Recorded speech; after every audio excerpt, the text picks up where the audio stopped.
Hey, today is my last installment for now of A Painter and His Army, and this one is from Kristian.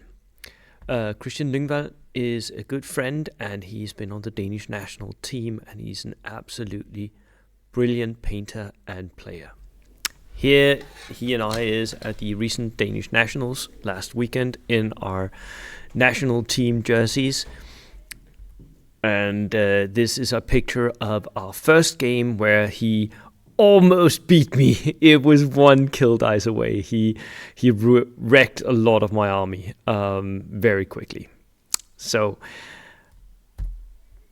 and here we have his lovingly painted long-range desert group. He paints very, very detailedly. He is very, very good at getting accurate paint, and he's very, very good at weathering as well.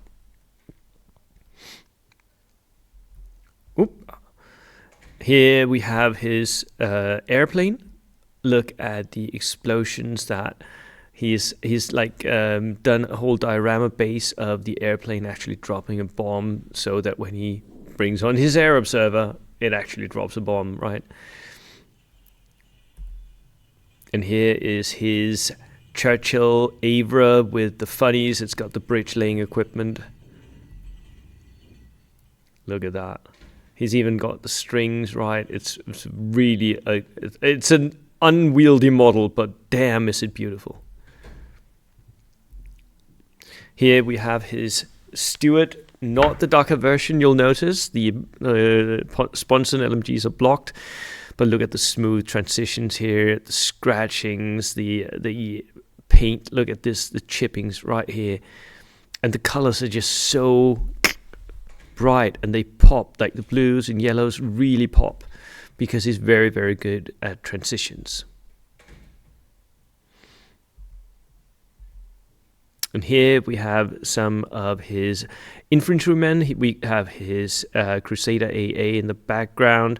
We have another of his armored cars here. This is a Jeep with extra MGs on it. Here we have some of his commandos. I played against these during our tournament in the Danish Nationals. They were very, very tough boys. More commandos here with the berets and everything. And in the background, you can see just a selection of his armored vehicles. He's got such an awesome bunch of them. Here we have a better picture of his Crusader AA. Again, so smooth with the transitions. In the background, you can see his heavy armored car.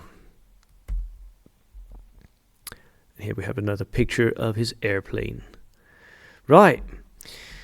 So that is Kristian's army. That's how it looks on the table. He very often wins painting awards in the Danish tournaments, as you can see why. And this was what he brought to the Danish Nationals, 21 order dice in his 1250 list. He had a rifle platoon with platoon commander in experience. He's got a SMG armed special forces 4-man units, veterans. They're large enough to survive. And then he had a single artillery observer, which in our game, unfortunately, he lost very early on. He had an anti-tank rifle team, a couple of light mortars, Humber Scouts. He and I are in complete agreement. The Humber Scout car is a really good choice support. It sort of feels like a little bit of a tank, but at the same time, it's a transport, right? And then he had the Sherman 4A with the 76 millimeters. So that's the very big gun. That's a heavy AT gun, 6+. That 6+ shot there, that was what ripped my tanks up in our games. I really couldn't stop him from that. And then he had a Crusader AA, twin light autocannon, also very, very nice. And then double Jeeps. And this is something very particular for Kristian.